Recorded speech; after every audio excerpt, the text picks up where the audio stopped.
Hello, hello. I am TC, your girlfriend, not girlfriend, and the most honest F buddy you've never had.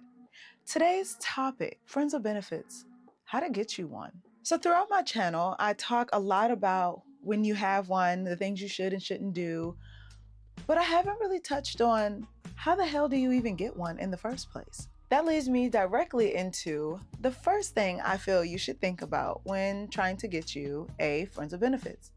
Naturally, that is finding the right candidate. Is it a friend you already have, or is it someone new? If you're considering looking around your friend group, I would look at those friends who are not always in a relationship, kind of enjoying their life as a single person. That friend who's always talking about where they're going out next or whatever, that free friend, that's probably a good one to go after. Mainly if you guys already have a good foundational friendship and you feel like they are really emotionally stable. In a previous video, I went over all the things to consider when you're trying to think about whether starting a friends with benefits relationship with your good friend is a good or bad idea. So I would watch that video if you're thinking about going after a friend. But let's say if you're on a dating app, big thing to pay attention to is whether they say they want a long-term relationship. Even if they say they're open to short, I would not chance it if they also say they're looking for a long-term relationship.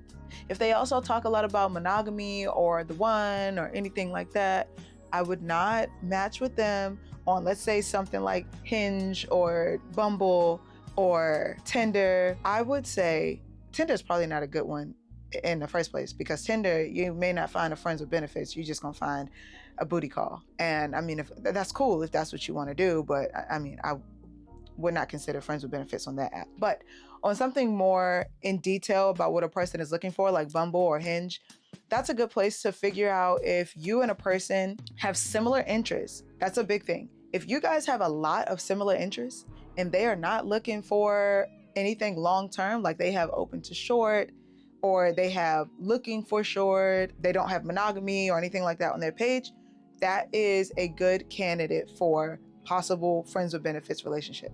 And that's how you find them. Next, you want to lightly test the waters with flirting and paying attention to how they react to you flirting. So nothing super strong like, oh, you look real sexy today.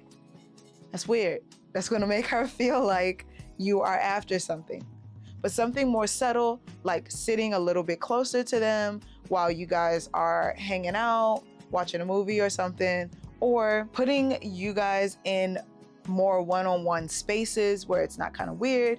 You just invite her out. I say her because guys are gonna have a little bit more trouble with this, but you just invite that person out to more things kind of one-on-one, not super date style, but things that you guys can enjoy together, like an escape room or maybe the VR sandbox.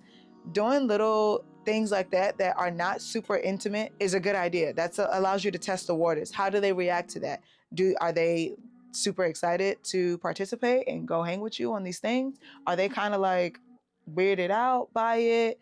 Because if they're not, then continue with that and allow that person to give you those indicators that they are ready to move into that space before you just come out right with it and ask. However, if you're paying attention to how they react and there's like a strong friend zone reaction and they're clearly showing that the flirting is not okay with them, then that's not a good candidate and it's time for you to move on and pick a different friend or go to a dating app. Now, you've moved on to, let's say you've done the little flirting thing, you're sitting close to them while you guys are watching something at your house or their house, even if you're in a group of friends, you've done all that and you are receiving reciprocated flirting. Cool, good candidate, good signs. The next thing you want to do is foster a comfortable environment for he or she to be themselves, and don't talk about too many third parties. So what this looks like is you guys are hanging out more, doing a little bit more of the one-on-one thing, flirting, having a great time. Don't bring up any girl that you may have seen that was cute, or any guy that you may have saw that you were attracted to, or anybody that randomly started talking to you and was flirting with you at the mall yesterday. Don't bring up any third parties. You are creating a space for you two to begin a friends with benefits relationship. You don't want them thinking about you thinking about third parties or you doing this thing over here. You want them to be locked in with you with whatever it is that you guys are doing for as long as possible. So while you are hanging out, keep it between you guys and not weird between you guys. Just immerse yourself in the energy that you guys are in. Facilitate that comfortable environment for them to want to talk, laugh, explore, all of that. That explore part is a big thing because I know for me and females, once we feel really comfortable, we don't feel like we're being preyed on, and we are genuinely having a really great time with a guy, we feel a lot more open and willing to be intimate with that person because we have needs too. We're just looking for the right person to share those needs with, period. So facilitate that comfortable environment for that other person to be their open and authentic self, open lines of communication without talking about third parties. So now you found them, you fostered this comfortable environment after you received that reciprocated flirting. What's the next thing to do? The next thing is to embrace the things that they find attractive. And what I mean by this is not shape-shifting into the perfect person for them. You're already in a space where you're flirting. So they find you attractive to some extent. Cool. What are the things that they enjoy about someone that they're attracted to? Example, for me, I enjoy a man's man. Now, I don't want him to be like super arrogant and super like, oh, I have to do everything, because I'm a strong woman and I'm independent and I can do things for myself. However, I remember this one time where I was with a friend and it's snowing outside and it's time to put chains on the tires. Well, that man got out of the car and told me, just wait here in the warmth. I'll put the chains on the tires. I was like, that's nice. I like it. So it's just like a man doing man stuff is to me. So let's say you are a guy and you are courting, because this is like the courting process. You're courting your female friend so that you guys can start this friends with benefits relationship. If she enjoys a male that does traditional male things like opening the door, ordering for her, I don't know, some other male things that are things of the past. Not saying that they are things to leave in the past, but I'm just saying she enjoys that type of man. Well, embrace some of those that feel comfortable for you.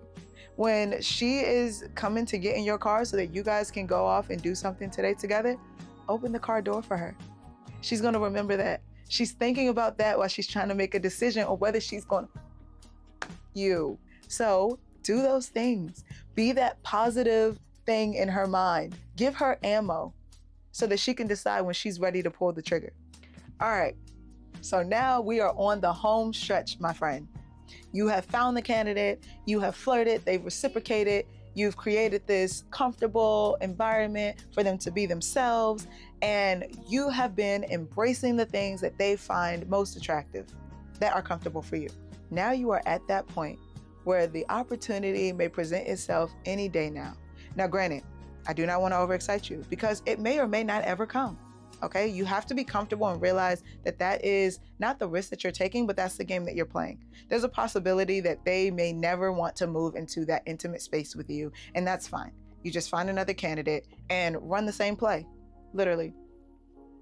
But okay, you're at that point. What do you do? I feel like this is where more so guys than girls run the risk of fumbling the ball. So what I want to say to you, my advice for when you hit this point, when the appropriate opportunity presents itself, be ready, don't choke. Play it cool, go with the flow, follow your instincts here, and be mindful. Because this is, at least for females, we will come to a point where we are like, okay, we may have decided on it before we even got to the link today. So y'all already agreed that y'all were gonna link, y'all were gonna go bowling or something like that at this new bowling alley because both of you are super into bowling. Okay, cool. We are thinking, more than likely, we're already thinking like, okay, today's the day when we leave that bowling alley, I'm finna do it. Okay, this is possibly in her mind before you even link up. So you just have to be ready and go with the flow. Pay attention to the signals she's giving you. If she's being more handsy, if she's being really comfortable, if she keep keying, grabbing your arm, relax. You are getting there, my friend. You are right there. She's made that decision. So don't choke. Don't be like, oh, I'm not ready. I'm not ready. I'm not ready. I'm not ready. Because you're going to mess it up. Because if you pull back too hard when they are ready, because I'm assuming that you have already decided that this is what you want to do, not that you're in the decision-making process. If you're in the decision-making process, then definitely, hold back if you're not ready. But if you've already made this decision and you're just waiting for them to consent and make the same decision, then once you get to this point, you're there. This is what you wanted. So relax and let it happen. Reciprocate on the energy that they are giving you. And that's all I have. Good luck. Definitely, there may be some things that I may have missed in this. If you feel like there are, if you have more questions, feel free to ask. I'm always open to answering questions that people may have for me, or maybe sharing some of my actual experience to give you an example of what this may look like, or how I was courted during my friends with benefits situations, or before my friends with benefits situations. I'm willing to share if you want kind of that step-by-step, what I was thinking and the process that I went through. But again, good luck. Have fun. As always, I'm super happy that you guys are here. I will talk to you on the next one.